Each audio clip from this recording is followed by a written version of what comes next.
کے اندر حلال ذرائع سے انسان جب کوشش کرتا ہے تو اس کے اوپر توکل کیسے اس کو حاصل ہو کہ جو کچھ میری محنت کے بعد مجھے مل گیا ہے مجھے اس کے اوپر اب توکل کر لینا چاہیے، اس کا شکر گزار ہونا چاہیے۔ کئی لوگ کم محنت کرتے ہیں ان کو زیادہ ملتا ہے، ان کی بھی آزمائش ہوتی ہے، اور کئی زیادہ محنت کرتے ہیں ان کو کھانا بھی پورا نہیں ہوتا۔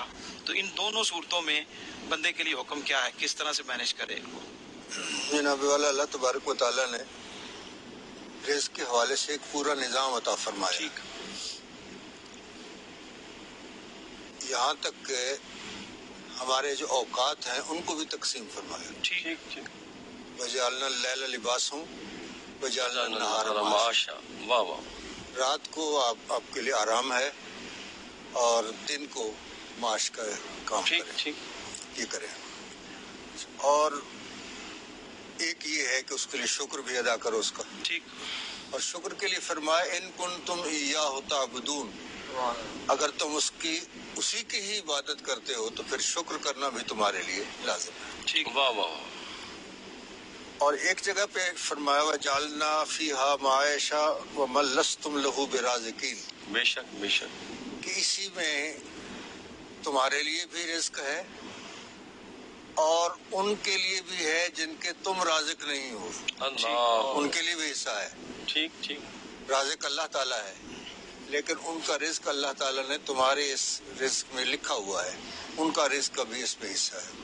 اور جو توکل کے حوالے سے آپ نے سوال کیا ہے تو من یتوکل علی اللہ فہو حسبہ، جو اللہ پر توکل کرے اللہ اس کے لیے کافی۔ کیا بات، ایک علامہ اسماعیل حقی رحمۃ اللہ علیہ نے ایک واقعہ لکھا ہے، آپ فرماتے ہیں ایک راہب تھا، وہ بلند مینار پہ بیٹھ کر اللہ کی عبادت کیا کرتا تھا، ٹھیک، اور اللہ تعالیٰ اسے رزق آسمان سے نازل فرماتا تھا روزانہ۔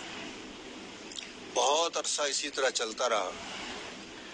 ایک دن اللہ تعالیٰ نے فرمایا ذرا میں اس کو آزماؤں، ٹھیک، تو آزمانے کے لیے ایک دن نہیں بھیجا، دوسرے دن بھی نہیں بھیجا، تیسرے دن بھی نہیں بھیجا، 3 دن جب اس طرح سے گزر گئے تو اسے بھوک نے ستایا۔ وہ تو آسمانی کھانے کا عادی ہو گیا تھا، تو وہ اس سے مینارے سے اترا اور سامنے ایک یہودی کا گھر تھا، وہاں جا کے دستک دی اور کہا کہ مجھے بھوک لگی ہے، مجھے کھانا چاہیے۔ ٹھیک، انہوں نے 2 روٹیاں دی۔ وہ جب 2 روٹیاں لے کے واپس آنے لگا تو اس یہودی کا ایک کتا تھا، اس نے اس کو بھونکنا شروع کر دیا اور قریب تھا کہ اس کو کاٹ لیتا، تو اس نے آدھی روٹی اس کو ڈال دی۔ ٹھیک، وہ کتے نے فٹافٹ آدھی روٹی کھائی اور پھر بھونکنا شروع کر دیا۔ پھر اس نے ایک آدھی روٹی اور ڈال دی، پھر اس نے بھونکنا شروع کر دیا۔ اسی طرح کرتے کرتے دونوں روٹیاں اس کو کھلا دی اور پھر بھی اس نے بھونکنا شروع کر دیا۔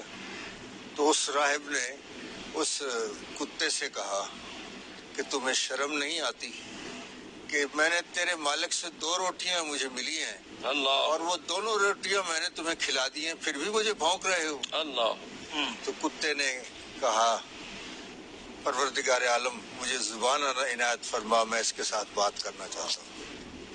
اللہ تعالیٰ نے اس کو زبان عنایت فرمائی۔ ایک اور جگہ بھی کتے کو زبان عنایت ہوئی ہے۔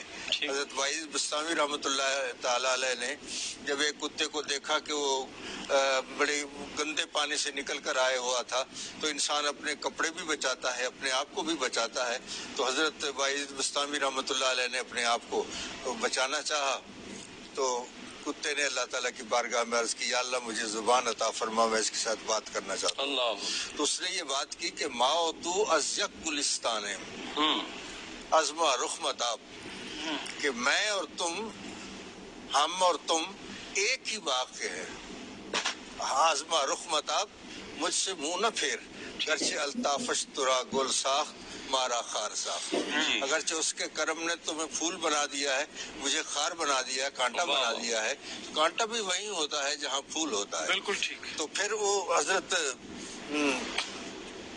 اس راہب نے جب یہ اسے کہا کہ تمہیں شرم نہیں آتی، تو کتے نے اللہ تعالیٰ کی بارگاہ میں عرض کی یا اللہ مجھے زبان عطا فرما،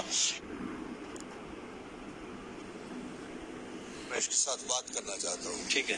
اس کو زبان عطا ہوئی تو اس نے کہا کہ میں ایک عرصے سے ایک یہودی کے در پہ پڑا ہوا ہوں.